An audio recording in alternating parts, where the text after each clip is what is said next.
A police officer laughed at a little black girl when she said her mom was in special forces.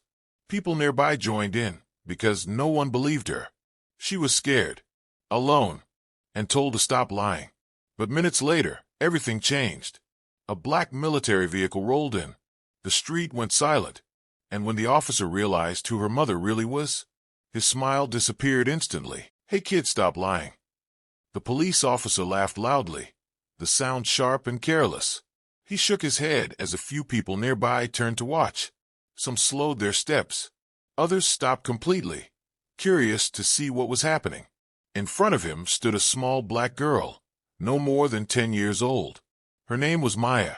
Her backpack was ripped at the corner, one strap hanging loose. Dust covered her shoes, and her hands trembled as she gripped the fabric of her jacket. She was clearly scared, but she refused to back down. "My mom is in special forces," Maya said again, her voice quiet but steady. "She told me to stay right here." The officer raised an eyebrow and smirked, clearly amused. "Special forces," he scoffed. "Yeah, right. And I am the president." A few people in the crowd chuckled under their breath. Someone whispered, "Kids say anything these days." Maya felt her face grow hot. Her cheeks burned with embarrassment, but tears never came. She swallowed hard and stayed standing. Just minutes earlier, everything had turned into chaos. Sirens had screamed through the street. People shouted. Cars screeched to a stop. In the confusion, her mother had suddenly grabbed her shoulders and pushed her behind a parked car. "Don't move," her mom had said firmly. "No matter what you hear, I'll come back." That voice echoed in Maya's head now, calm, serious, and protective. The officer crouched down to Maya's level, his tone soft but dismissive. "Listen, sweetheart," he said, sighing. "You don't need to make up stories to get attention. We'll call social services, okay? They'll take care of you." Maya's hands clenched into tight fists. Her nails dug into her palms, but she didn't let go of her belief. "She will come," she whispered. "She promised." The officer stood back up and turned to another cop, shaking his head as if the situation was already decided. No one around spoke up for her. No one defended her words. No one believed her. But Maya didn't move. She stayed right where her mother told her to stay, waiting, trusting, and holding on to the truth.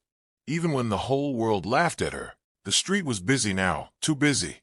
Police cars blocked both ends of the road, their lights flashing red and blue across shop windows and windshields. Traffic had come to a complete stop. Officers rushed back and forth, boots hitting the pavement, radios crackling with urgent voices and half-finished commands.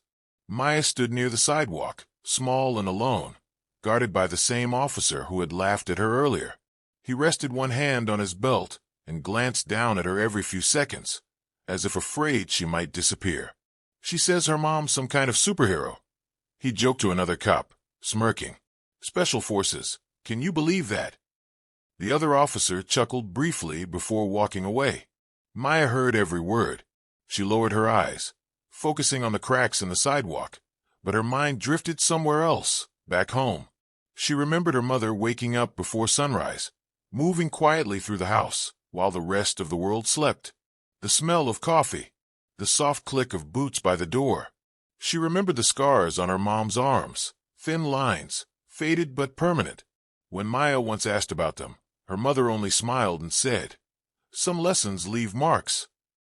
Her mom never rushed, never panicked. She spoke softly, but when she entered a room, people listened. There was strength in her calm, confidence in every step she took. And there were rules, always rules. "Don't touch my gear. Don't ask where I go. Always listen." Maya had followed those rules her whole life. Her mother never bragged about her job. She never wore a uniform home. She didn't talk about danger or missions or medals.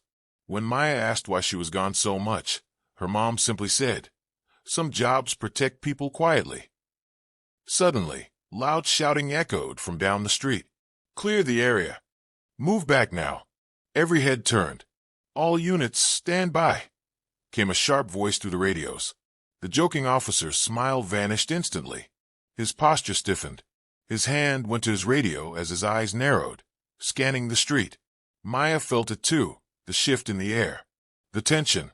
The way everything seemed to hold its breath. Something serious was happening. And deep down, Maya knew. This was the moment her mother had promised she would come back. A black military-style vehicle rolled onto the street at high speed, then stopped with perfect precision, tires locking exactly where they should. The engine cut off instantly. The effect was immediate. The air changed. Conversations stopped mid-sentence. Officers turned their heads at the same time. Even the blaring sirens seemed to fade into the background, as if the street itself had gone quiet out of respect. The vehicle's doors opened. Out stepped a woman in full tactical gear. Her uniform was jet black, clean and sharp. Heavy boots hit the pavement with authority. Her posture was straight, controlled, every movement purposeful, like someone trained for danger. Her hair was pulled back tightly, not a strand out of place. Her eyes scanned the scene quickly, calmly, like a hawk surveying unfamiliar territory. She didn't rush. She didn't hesitate.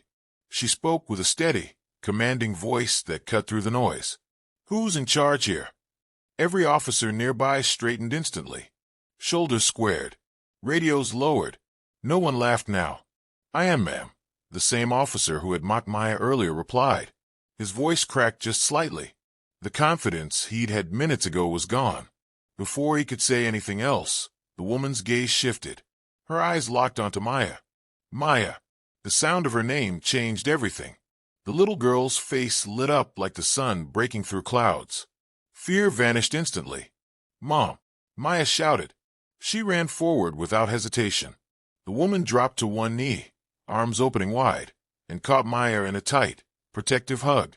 One hand cradled the back of her daughter's head, holding her close, grounding her. For a brief moment, the hardened soldier disappeared, replaced by a mother who had found her child. The crowd froze. Phones slowly rose into the air. Mouths hung open. The officer's face drained of color. His eyes widened as realization hit him all at once. "You're her mother?" he asked, barely above a whisper. The woman stood slowly, never raising her voice, never losing control. "Yes," she said firmly. "And I'm also the Special Forces commander you were briefed about 10 minutes ago." The words landed like thunder. Silence filled the street.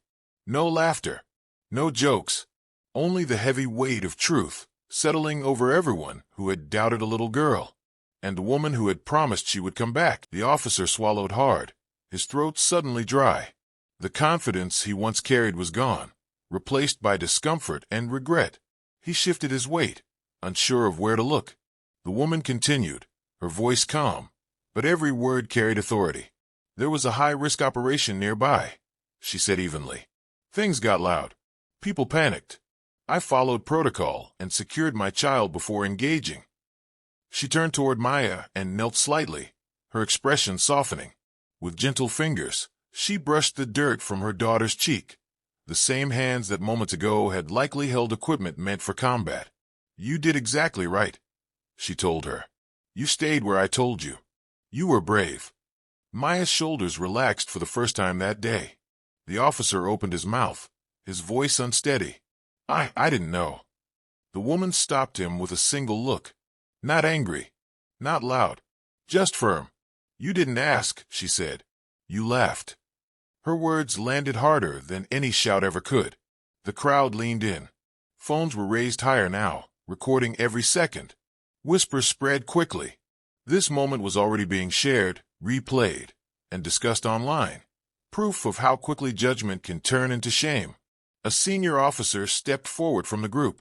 His uniform carried years of service. Without hesitation, he stood straight and saluted the woman. "Ma'am," he said clearly. "Thank you for your service." She returned the salute briefly, respectfully, then turned back to the officer who had mocked her daughter. "Children deserve respect," she said, "especially when they're scared, especially when they're telling the truth." The officer nodded slowly, his eyes lowered. The weight of his actions finally sank in. "I'm sorry," he said quietly. Not to the crowd, not to his fellow officers. To Maya. Maya looked up at her mother, searching her face. Her mom gave her a small nod. Then Maya turned back to the officer. "It's okay," she said softly. "But next time believe kids."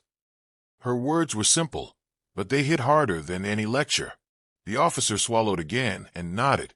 That day, no one was arrested. No one was shouted at.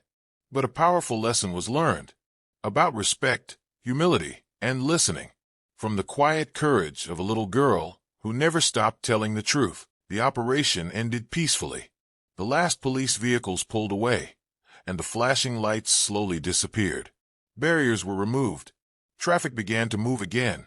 The street returned to normal, as if nothing extraordinary had happened. But the story didn't end there. By the time night fell, videos of the moment had already spread across social media. Clips of the officer laughing, Maya standing alone, and then the arrival of her mother. Titles flashed across screens everywhere. Cop laughs at girl, doesn't expect who her mom is. Millions watched. Millions commented. Some were angry. Some were emotional. Many admitted they had judged too quickly too. News stations called. Reporters asked for interviews. But Maya's mom turned most of them down. When she finally agreed to speak, she kept it short and honest. "This isn't about my rank," she said calmly. "It's not about uniforms or titles. It's about how easily people dismiss others, especially black children, without listening." Her words echoed far beyond that street. That night, the house was quiet. No cameras, no uniforms, just a warm lamp glowing in the living room. Maya sat curled up beside her mother on the couch, holding a cup of hot chocolate with both hands. After a long silence, she looked up. "Did I do good?" Maya asked softly. Her mother smiled, the kind of smile that came from pride, not relief. "You did perfect," she said. "You trusted yourself. That matters." Maya leaned against her, feeling safe at last. That day taught Maya something powerful. Not everyone will believe you. Not everyone will respect you. Some people will laugh before they listen. But truth doesn't need approval. It doesn't need shouting. It just needs time. And sometimes, the strongest heroes don't wear capes. They don't make speeches. They don't demand attention. They walk in quietly. They protect without being seen, until the exact moment they're needed most. And when they do, the world finally learns to listen. If this story moved you, don't forget to like the video. It helps more people hear stories that matter. Subscribe to the channel for powerful stories about truth, courage, and respect. And remember, always listen, always believe, and never underestimate the strength of a child. See you in the next story.